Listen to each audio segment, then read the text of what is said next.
Espionaje psíquico. En marzo de 1978, un piloto soviético perdió el control de su avión en el cielo africano. La aeronave, un bombardero ultrasecreto denominado Tupolev 22, se estrelló en algún lugar de la selva de Zaire. La CIA quería encontrar el avión antes que los rusos para que los Estados Unidos pudiesen estudiar su tecnología. Fracasados los intentos de los satélites espías y los agentes de campo, la agencia recurrió a una unidad gubernamental altamente clasificada de espías videntes por si ellos podían ayudar a localizar el avión desaparecido. La idea de utilizar lo paranormal en el espionaje no fue bien acogida de forma inmediata. La comunidad científica oficial, a nivel casi universal, lo consideraba una tontería. Principalmente porque hay muchos farsantes y charlatanes por ahí. Cuando empezamos a proporcionar resultados, la gente pensó que nos estaban engañando o que los experimentos no eran fiables. Aún así, el gobierno de los Estados Unidos había estado adiestrando y utilizando videntes como espías desde el comienzo de la Guerra Fría. A principios de los años 30, un psicólogo de la Universidad de Duke acuñó el término percepción extrasensorial, PES. El término utilizado actualmente es el de visión remota. La visión remota es la capacidad de captar lo que se halla oculto a los 5 sentidos, que puede encontrarse en la habitación contigua o al otro lado del mundo. Las visiones más certeras se producen cuando la posibilidad de distracción es mínima. Descubrimos que el mejor entorno para llevar a cabo la visión remota era una habitación de un color totalmente homogéneo y sin objetos en su interior. La llamamos la sala gris. Era gris, con aislamiento acústico y las luces de una intensidad específica. No había influencias ambientales que pudiesen afectarle. Con las distracciones reducidas al mínimo, el vidente remoto podía empezar a recibir impresiones. La información llegaba siempre en formatos muy diversos. Podía tratarse de sonidos, sensaciones, gustos, olores. Generalmente, si no conseguía encontrarle mucho sentido a la información, intentaba estructurar sus componentes, combinarlos para que formasen algún tipo de imagen coherente. Dichas imágenes resultaban especialmente útiles a los miembros de la inteligencia estadounidense por sus obvias implicaciones con el espionaje. La CIA se interesó por las posibilidades del tema, porque de ser cierto podías sentarte en una habitación y trasladar tu consciencia a cualquier punto del planeta. Evidentemente la CIA estaría encantada con eso. En abril de 1953, Allen Dulles, director de la CIA durante la presidencia de Dwight D. Eisenhower, creó un programa secreto para crear armas de guerra psicológica tales como el control mental y la hipnosis. El origen del interés de los gobiernos estadounidenses por los fenómenos psíquicos se sitúa aparentemente en los años 50, en un proyecto denominado MK Ultra. En los primeros tiempos del MK Ultra, el espionaje psíquico era esencialmente teórico. Pero en febrero de 1960, un extraño acontecimiento internacional preparó el escenario para la utilización generalizada de espías psíquicos a ambos lados del telón de acero. Esta revista científica francesa reveló los detalles de un experimento secreto estadounidense. El artículo explicaba que en julio de 1959, desde Friendship, Maryland, un vidente había enviado telepáticamente información a otro vidente que se encontraba a bordo del USS Nautilus, un submarino nuclear situado a miles de kilómetros de distancia en el gélido océano Ártico. En su sede central de Moscú, la KGB pasó rápidamente a la acción. Cuando tuvieron conocimiento de los experimentos del Nautilus, los soviéticos se apresuraron a desarrollar su propia investigación del espionaje psíquico. Los soviéticos estaban preocupados y atemorizados porque los estadounidenses lo superasen en el campo de la investigación paranormal. Pero la KGB tenía un problema. El estudio de lo paranormal estaba estrictamente prohibido por la doctrina comunista, así que tenían que encontrar formas de sortear la política oficial.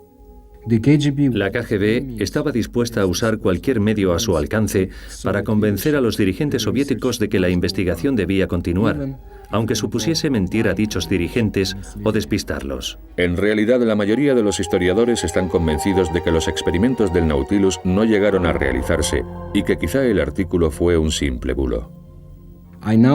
Ahora creo que aquel incidente solo fue una maniobra de la inteligencia soviética brillantemente elaborada, para engañar a sus dirigentes, para que permitiesen que la KGB continuara su investigación con videntes, utilizando todo el conocimiento a su alcance para aplicar los frutos de dicha investigación al arsenal soviético. La carrera psíquica estaba en marcha. Cuando la CIA se enteró del desarrollo de la investigación psíquica de los soviéticos, pretendieron naturalmente destinar más fondos al armamento paranormal estadounidense. Bueno, por supuesto, durante la Guerra Fría nos preocupábamos por la llamada diferencia en misiles y otras diferencias. Así que cuando la gente de la CIA se enteró de los esfuerzos soviéticos en el terreno de la PES, empezaron a preocuparse por la posible diferencia psíquica. En el apogeo de la Guerra Fría, a finales de los 60, se produjo una serie de acontecimientos extraños en la carrera psíquica entre los Estados Unidos y la Unión Soviética. 3 embajadores estadounidenses destinados en Moscú enfermaron de gravedad y tuvieron que volver a los Estados Unidos, donde posteriormente murieron de cáncer.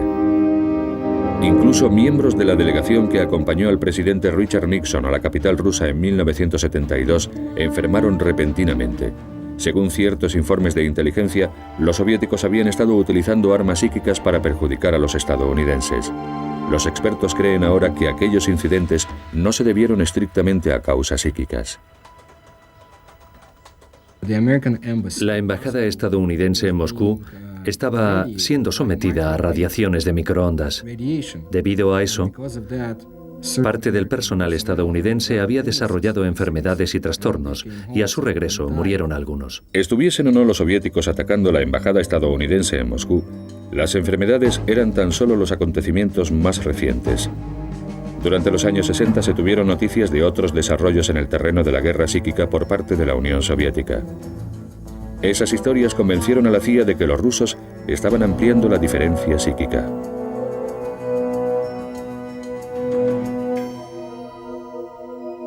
La agencia respondió y no tardó en poner en nómina a un físico californiano que llevaba a cabo una investigación científica sobre los fenómenos paranormales. A continuación veremos cómo este científico ayudó a un espía psíquico a penetrar en una instalación nuclear soviética situada al otro lado del mundo, sin siquiera salir de su laboratorio.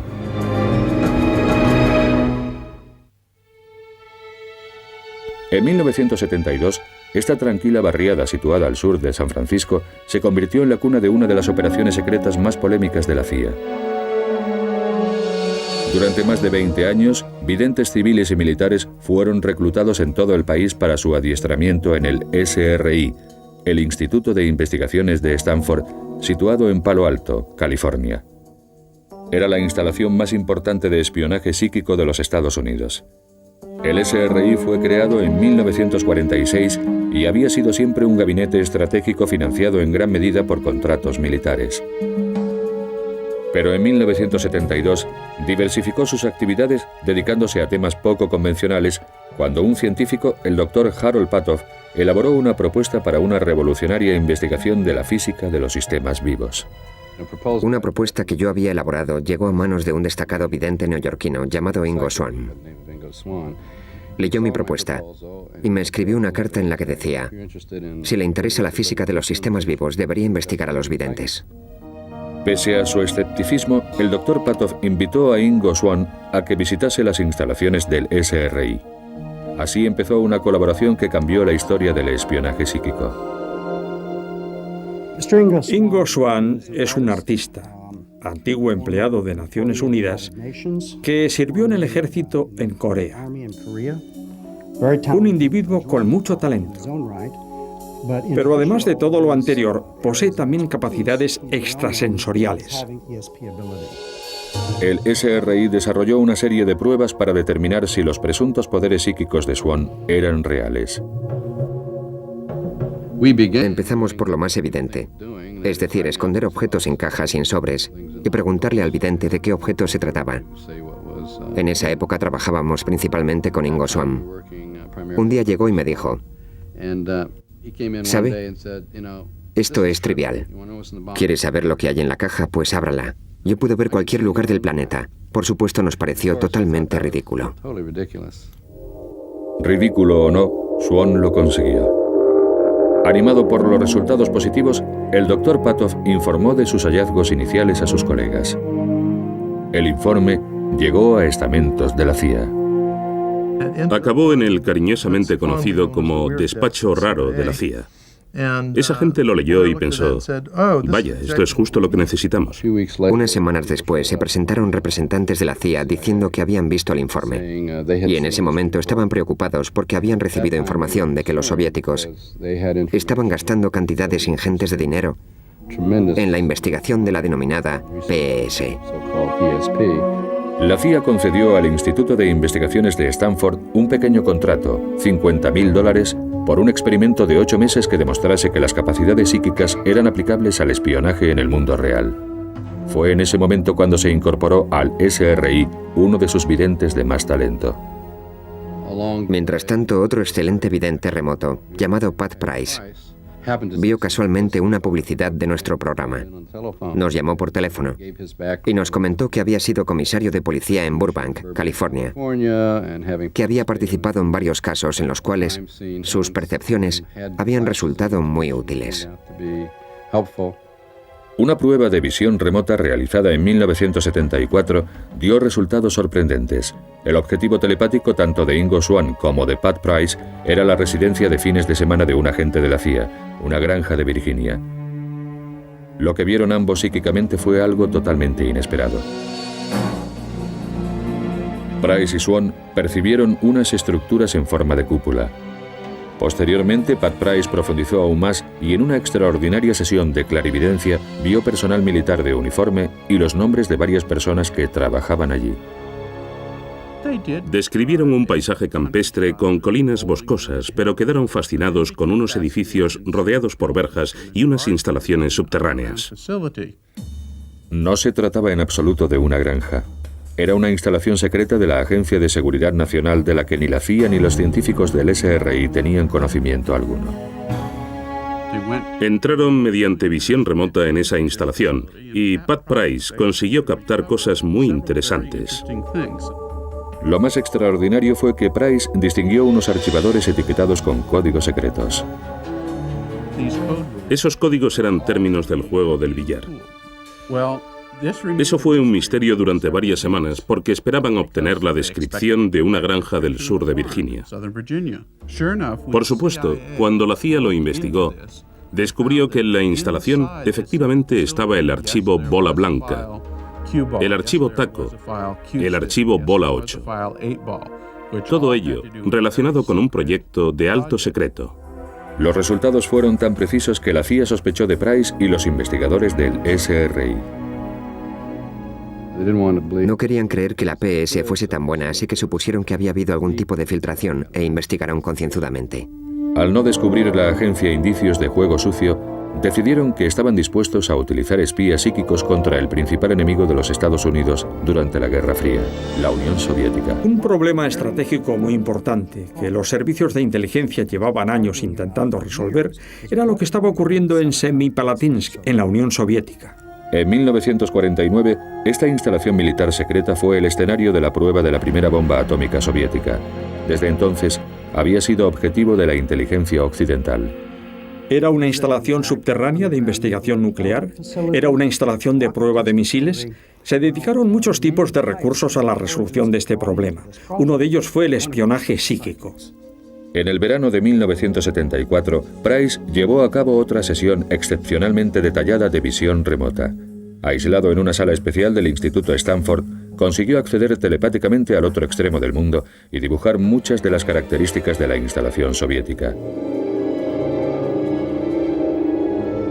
La CIA quedó impresionada cuando los satélites espías confirmaron la exactitud de los dibujos de Price.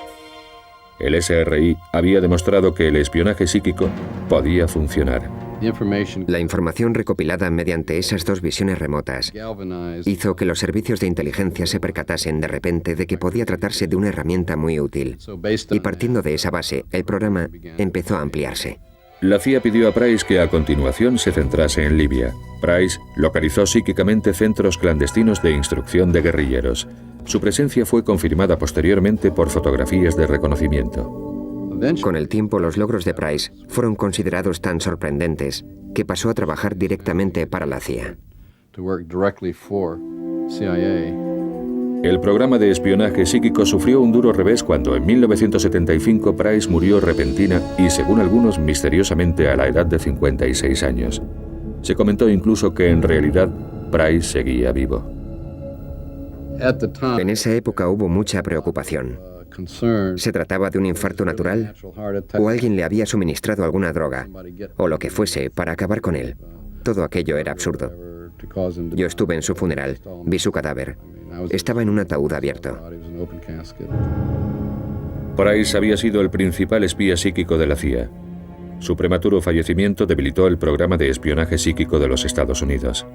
Por otra parte, se revelaba por primera vez al público la oscura participación de la agencia en Vietnam y el escándalo Watergate. La CIA estaba metida en muchos terrenos y algunos no eran posiblemente muy seguros. Todo eso empezó a salir en los periódicos. La agencia se vio presionada para ceder su control directo sobre las operaciones de espionaje psíquico. Con el Congreso y la prensa investigando a la CIA, su director, William Colby, no tuvo más remedio que hacer limpieza. Ordenó a todos los que participaban en proyectos extraños que se librasen de todo lo que pudiera resultar polémico, raro o especial.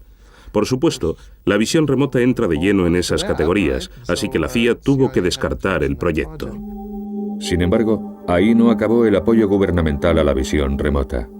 A finales de 1975, el programa pasó a manos de una poco conocida pero poderosa rama del estamento militar denominada DIA, Agencia de Inteligencia para la Defensa. La DIA creó una nueva unidad de espionaje psíquico en Fort Meade, Maryland.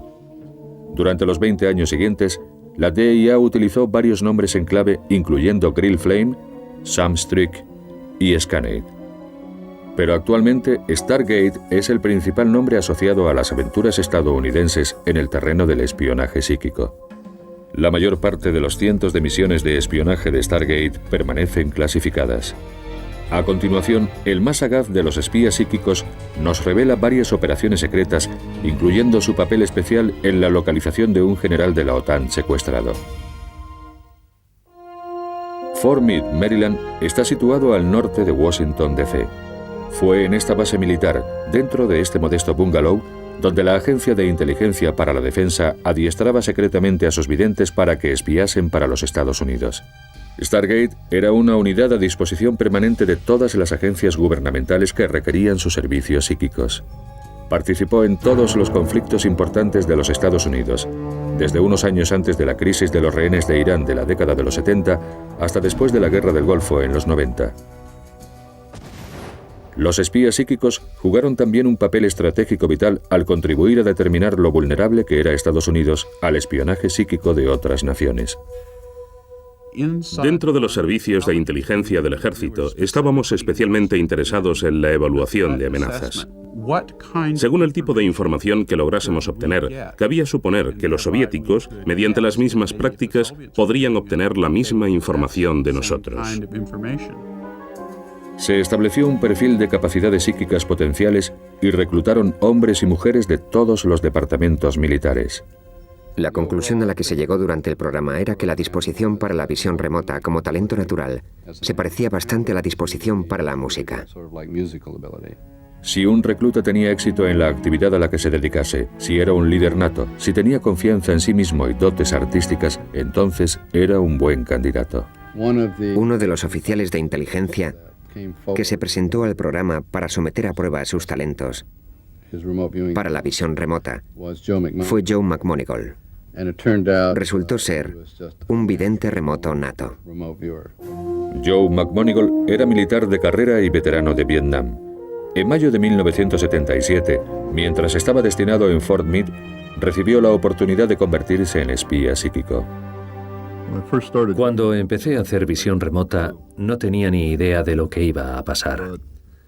Pero al cabo de un tiempo, empecé a prestar mucha más atención a la forma en que procesaba la información dentro de mi cabeza en vez de a lo que ocurría en el exterior. Los responsables de Stargate descubrieron muy pronto lo precisas que podían ser las capacidades psíquicas de McMoneagle. En una de múltiples pruebas, le pidieron que encontrase a un agente de la CIA al que habían enviado a un lugar desconocido. Lo único que sabía Joe es que esa persona se encontraba en algún lugar del área continental de los Estados Unidos, nada más. Joe empezó a dibujar lo que veía en su mente. docenas de molinos de viento en una colina. Resultó que el agente había ido al laboratorio Lawrence Livermore, situado en el norte de California. Su ruta pasaba por una granja eólica cercana. Y Joe logró una precisión del 75%. Joe consiguió el 75% de lo que nos pedía el cliente. La precisión de los dibujos de McMonigle sorprendió a todos los participantes en la prueba, incluyendo al propio Joe.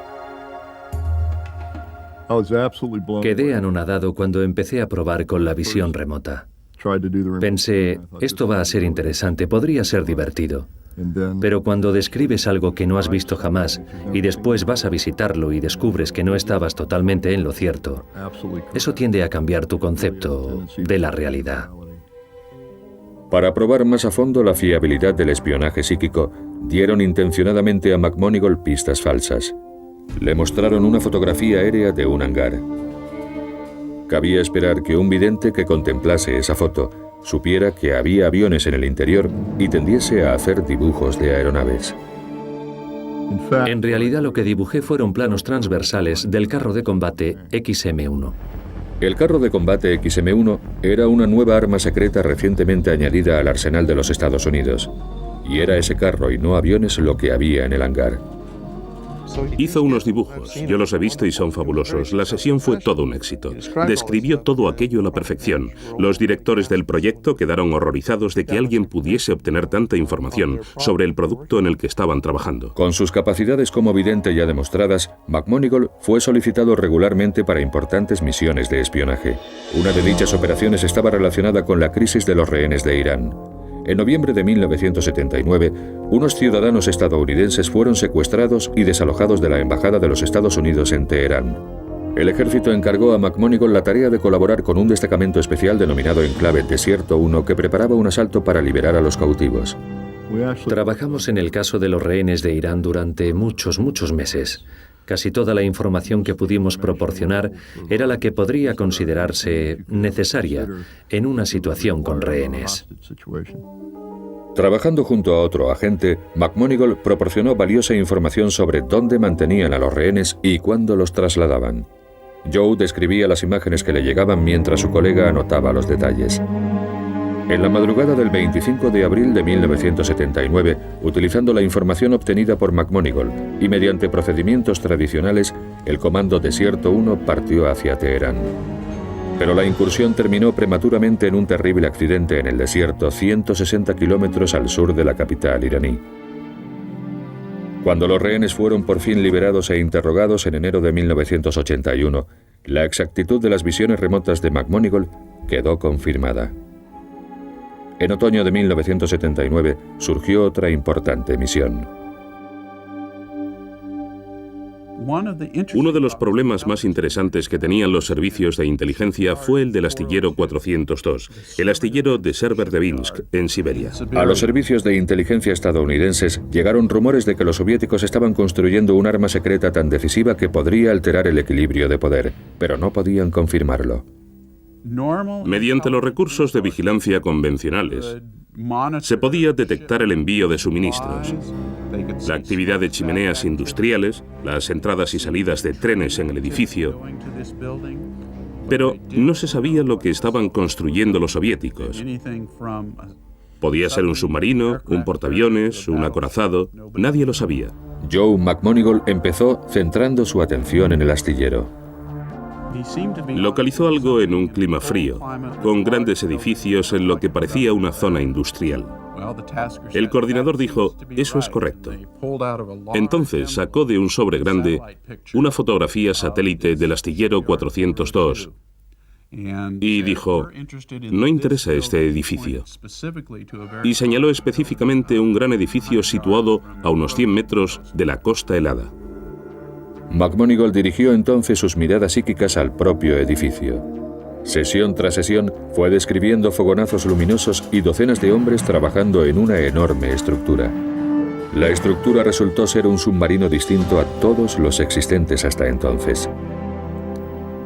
Probablemente se reunió más información sobre ese submarino en concreto que sobre cualquier otro submarino portador de misiles balísticos en la historia de la humanidad.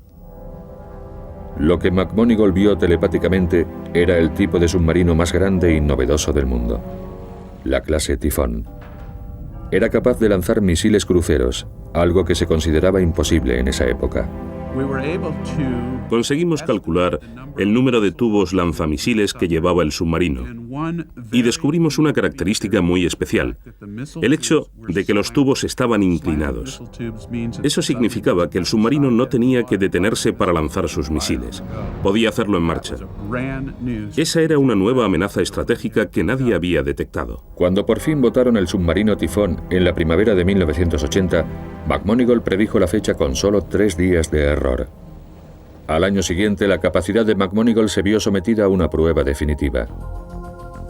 El 17 de diciembre de 1981, el general James Dozier, oficial de más alto rango de la OTAN en Italia, fue secuestrado por un grupo terrorista.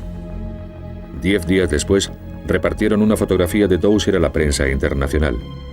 Cuando ni las fuerzas de la OTAN ni el Departamento de Defensa estadounidense conseguían localizar el escondite de los terroristas, recurrieron a los espías psíquicos. La misión de Joe McMonigle consistía en ayudar a localizar al general secuestrado. Trabajando desde Fort Meade, describió y dibujó detalles sorprendentemente precisos. Empezó a percibir cómo se sentía el general Dozier, que parecía estar vivo, es decir, que no habían cumplido sus amenazas de asesinarle. Y parecía que se encontraba en una ciudad. Joe me dibujó una magnífica imagen panorámica de una ciudad costera con edificios y una cadena de montañas detrás.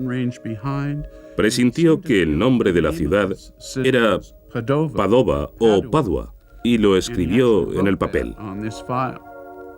De todas las de Europa, McMonigle había localizado la ciudad donde mantenían cautivo al general Dozier. Los secuestradores del general Dozier disponían de una ventaja de 7 u 8 horas, así que podían haberle escondido en casi cualquier país del bloque oriental o del bloque occidental. Nadie tenía idea de dónde podía encontrarse y yo les proporcioné un mapa muy detallado del sitio, que resultó casi idéntico al que utilizaron para la búsqueda. 42 días después de su secuestro, Dozier fue liberado por comandos antiterroristas. A posteriori se comprobó que las descripciones proporcionadas por McMonigle habían sido totalmente certeras. Pero el trabajo de McMonigle había sido ampliamente ignorado. Las autoridades eran reacias a arriesgarse con una fuente psíquica de información en una misión seguida tan de cerca por la prensa internacional. Nadie quería que le pillasen cerca de un vidente. Podía ser el fin de su carrera. Todos pretendían utilizar la información que yo proporcionaba, pero nadie quería admitirlo. A continuación, un extraordinario caso de espionaje psíquico. Un avión secreto enemigo fue localizado cuando lo único que se sabía con certeza era que se había estrellado en algún lugar del continente africano.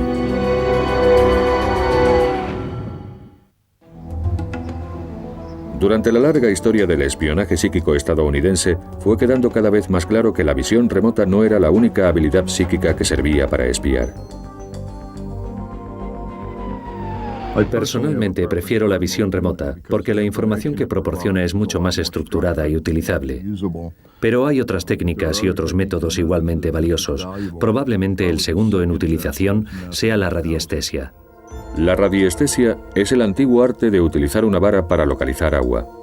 Utilizada por un vidente, la vara era sujetada por ambos extremos y cuando se encontraba agua temblaba y empezaba a apuntar hacia el suelo.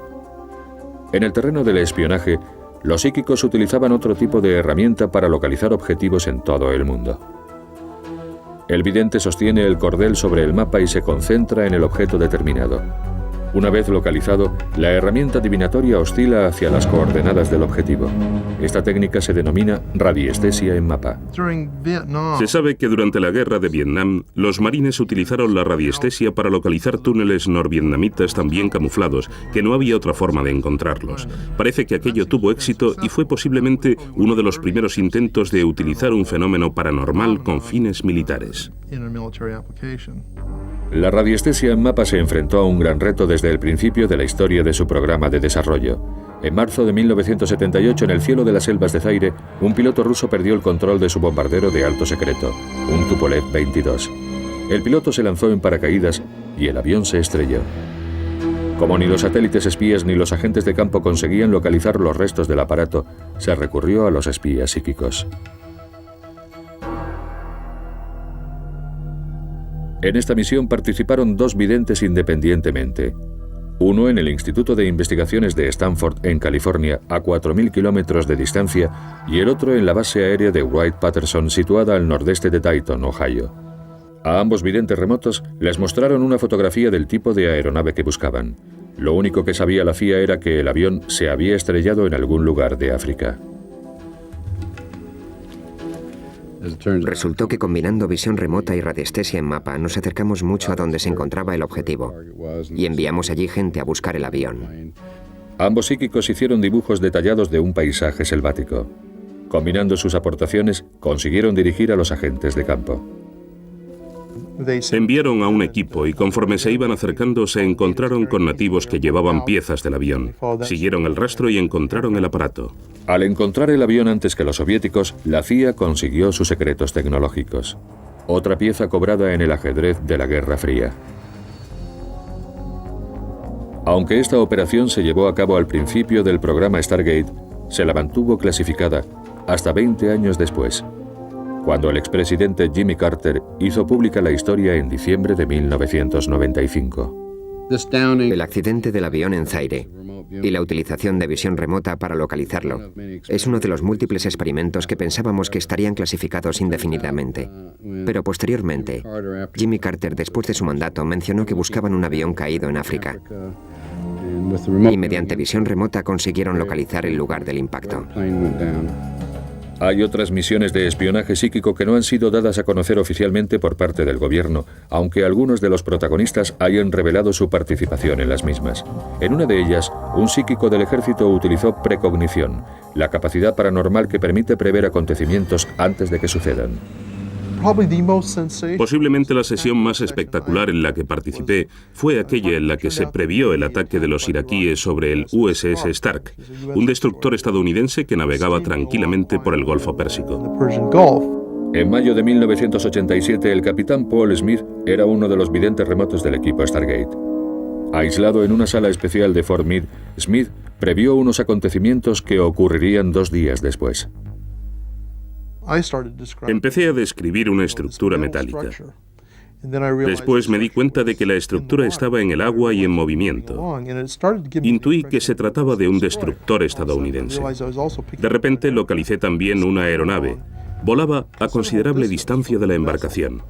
En un momento dado, el avión lanzaba 2 objetos largos y finos, con aletas gruesas. Emitían un ruido estruendoso y parecían volar sin destino hasta que los objetos coincidieron con el barco. Había fuego, humo y gente gritando. Horas después del suceso quedó confirmada la premonición del capitán Smith. Confundiéndolo presuntamente con un avión enemigo, un caza iraquí lanzó 2 misiles Exocet contra el USS Stark. Ocurrió 4 años antes de la Guerra del Golfo. Los iraquíes se disculparon públicamente ante los Estados Unidos, pero murieron 37 estadounidenses. La precisión fue asombrosa. No describí nada que no sucediese y tampoco omití mucho de lo que sucedió. Probablemente no haya vivido nunca una sesión tan clara antes y después. Psíquicos de Stargate como Paul Smith participaron activamente en muchas de las misiones norteamericanas de espionaje más importantes durante otra década. Pero los Estados Unidos no era el único país que invertía millones en espionaje psíquico. Los soviéticos tenían sus propios programas psíquicos plenamente desarrollados y realizaban pruebas paranormales de control mental. La CIA temía que esos experimentos fuesen una amenaza potencial para la seguridad nacional. Con la información que habían conseguido sobre el bloque soviético, descubrieron que investigadores de la Unión Soviética, investigadores de alto nivel, doctores de los mejores institutos, trabajaban intensamente en la denominada Área Sí. Y eso tenía muy preocupada a la CIA. La preocupación de la agencia no era infundada.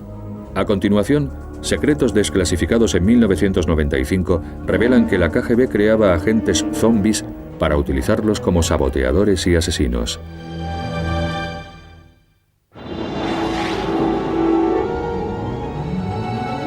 Durante la Guerra Fría, la Unión Soviética desarrolló agresivamente sus propios programas de guerra psíquica. Los rusos sentían una fascinación por lo paranormal que se remontaba a la época de los zares. Después de la Revolución de 1917, experimentaron con PES, control mental y precognición. Aquello cambió con la llegada al poder de Joseph Stalin en 1928. Bajo el mandato de Stalin, se proscribieron las primeras investigaciones de lo paranormal, sobre todo en el terreno de la telepatía. A finales de los años 30, varios investigadores que seguían en activo fueron detenidos y ejecutados. Pero había miembros del gobierno soviético que pensaban que la capacidad psíquica era un arma demasiado poderosa para ser ignorada. De hecho, la agencia de espionaje soviética, la KGB, era la más interesada en la investigación paranormal. La KGB tuvo que llevar a cabo investigaciones clandestinas. Montaron muchos laboratorios secretos en toda la Unión Soviética para poder utilizar videntes. El empleo de espías psíquicos por parte de la KGB sigue siendo materia reservada. Sin embargo, información filtrada recientemente a Occidente revela un descubrimiento realizado por soldados rusos en 1945. Al final de la Segunda Guerra Mundial, cuando los soviéticos entraron en Berlín, consiguieron capturar archivos de un departamento secreto alemán dependiente de las SS denominado Ahnenerbe, que había realizado muchos experimentos de investigación paranormal. Los soviéticos trasladaron los archivos capturados a la Unión de Repúblicas Socialistas Soviéticas. Estos son los archivos alemanes que la inteligencia rusa conserva aún en Moscú.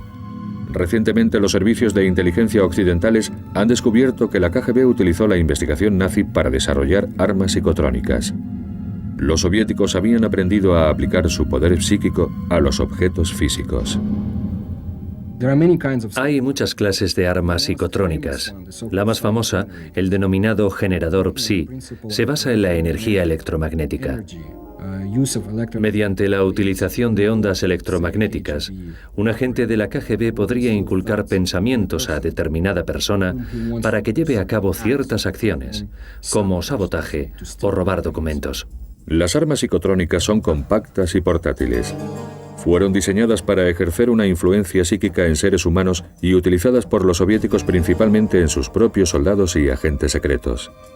Tras la muerte de Stalin en 1954, la KGB se volvió aún más agresiva en su investigación de lo paranormal. Otra forma de poder psíquico que pretendían dominar era la psicoquinesis. El gobierno federal nos preguntó, ¿podemos trasladar objetos centrando nuestra atención? Y básicamente no podíamos en la época de Stargate. Quizá la Unión Soviética tuviera un espectro más amplio que nosotros. En otras palabras, utilizaban visión remota, pero pusieron también mucho más ahínco en su investigación de la psicoquinesis. La psicoquinesis es la capacidad de mover objetos sin tocarlos físicamente. Es el arma psíquica definitiva. Si los objetos pueden controlarse a distancia, también puede destruirse maquinaria, cortar la electricidad y reprogramar cabezas nucleares. En 1972 apareció por primera vez esta película soviética en los Estados Unidos. Revelaba el extraordinario talento de una famosa psíquica rusa, Nina Kulagina. La KGB, de haber podido canalizar el poder, habría conseguido manipular instalaciones y agentes mediante influencia directa en la mente del enemigo. Habría conseguido penetrar en los sitios más secretos de los Estados Unidos, quizá hasta en la propia Casa Blanca. Habría conseguido predecir lo que los estadounidenses, los británicos u otros enemigos pensaban hacerle a la Unión Soviética. A casi 3.200 kilómetros de Moscú, en el corazón de Siberia, construyeron una instalación secreta de investigación denominada Ciudad de la Ciencia. Gran parte de las investigaciones revolucionarias de la Unión Soviética se llevaron a cabo en esa ciudad de Siberia. En un experimento embarcaron crías de conejo en un submarino. La madre quedó confinada en un laboratorio de la Ciudad de la Ciencia. En un momento determinado, mataron una a una a las crías que iban a bordo del submarino, mientras controlaban la respiración y el ritmo cardíaco de la madre. Los científicos soviéticos creyeron haber demostrado que existe un vínculo psíquico entre padres e hijos en ciertos mamíferos. En esta singular película jamás vista anteriormente fuera de la Unión Soviética, se revelan otras técnicas paranormales. En uno de los experimentos se intentaba incluso alterar las constantes vitales de seres humanos.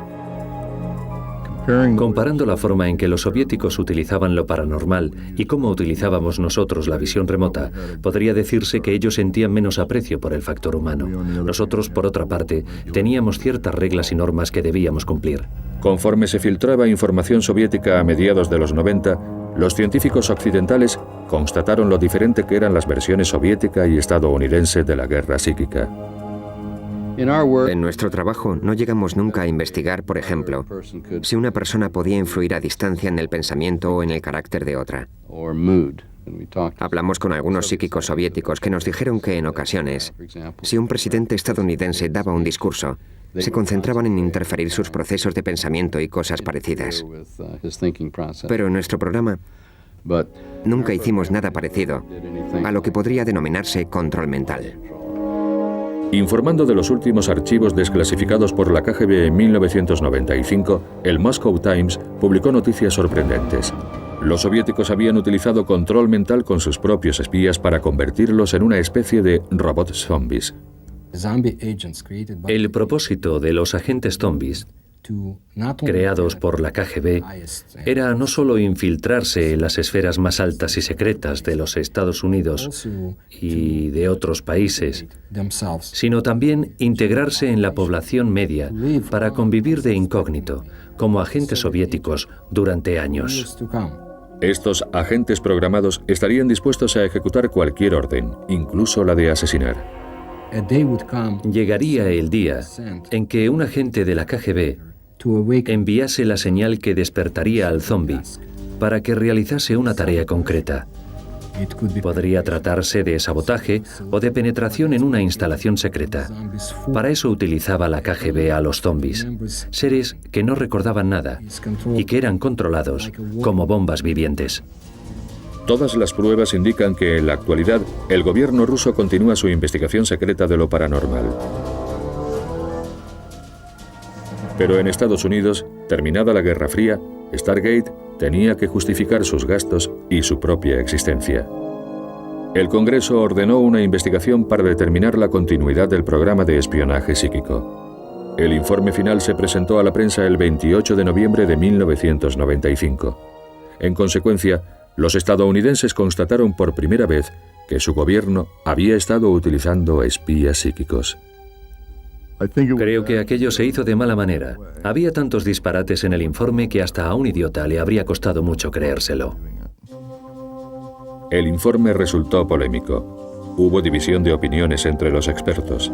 Pero el Congreso llegó a la conclusión de que lo paranormal no era una fuente de información suficientemente fiable y ordenó la cancelación del programa psíquico.